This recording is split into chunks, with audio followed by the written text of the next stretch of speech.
we're just trying to keep safe and looking after each other. Evacuees from the devastating wildfires in Australia are trying to make the best of their situation. They're among the countless people forced from their homes due to the hundreds of fires burning nationwide. Many of them have been out of their homes for days and have no idea what, if anything, they'll be able to return to. For more on this, we've reached out to Yama Katiz. Now, he's in Lake Conjola. That's about 3 hours south of Sydney, where he's battling to save his neighborhood from these wildfires. Yama, thanks so much for joining us. Can you describe what the conditions are like where you are now?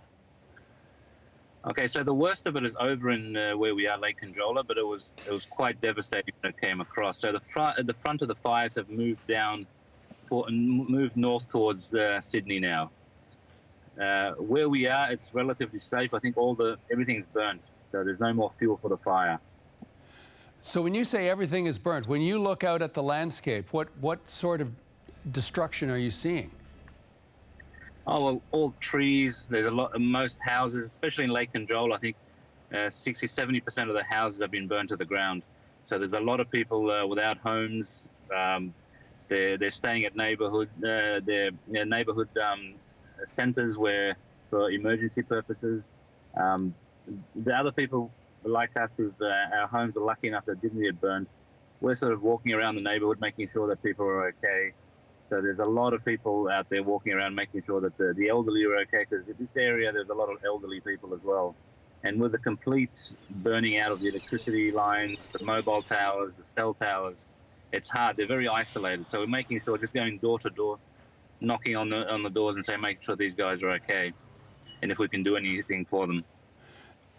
As you say, your house is fine, but you are staying on to fight the fires and to connect with people in the community. Why are you doing that? I guess when our family, my dad sort of alluded this to another interview he had, and he said that we were fortunate. Australia's given us a lot, and this is time to give back. And by giving back, we're giving back to the community, helping our neighbours. That's what we can do. Our family's safe, so now the next step is to make sure that our neighbours and the community are safe as well. So we have as my dad said, we have a debt to owe to the country. We're fortunate, and this is how you repay it, by helping your neighbours. When you say you have the debt to repay, in what form did that debt come? How did you come to be in Australia? Well, over 30 years ago, we were accepted in Australia from Afghanistan. And my parents fled Afghanistan due to the wars when Russia came in 79. And so we're accepted by Australia, and to that, my dad is always going to be grateful. And what is the reaction to the neighbours and people in your community when you go out and help them?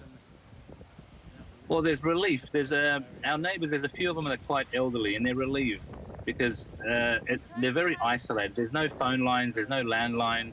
Everything is burnt out. So if we can give them a mobile to call their children that may be in other parts of the country or overseas, just some reassurance. It's the little things that count, and making sure that they have water, making sure that they have food, or if there's not injury, they're not in shock.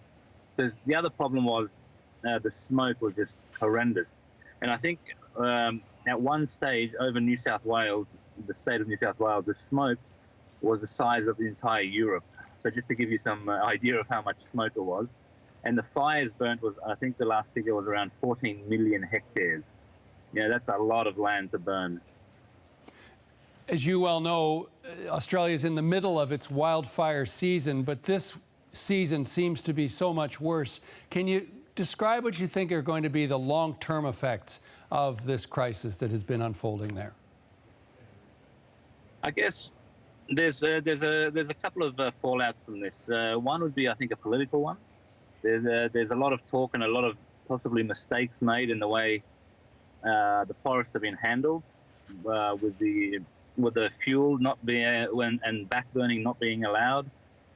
There's environmental issues where there's debates whether should they have allowed backburning so the fuel that's fueling these fires were reduced, as the indigenous people have been doing for probably thousands of years. So there's a lot of backlash politically, but from an environmental aspect, I guess when you have fires of this size and this magnitude, there's there's probably thousands or hundreds of thousands of wild animals that have died. The kangaroos, the sheep, the cows, all the natural, the actual, the indigenous animals. You have the koalas. You have all these protected species that that may be actually endangered in becoming extinct. Who knows? But the devastation has been bad. So I'm not sure how long it's going to take to recover.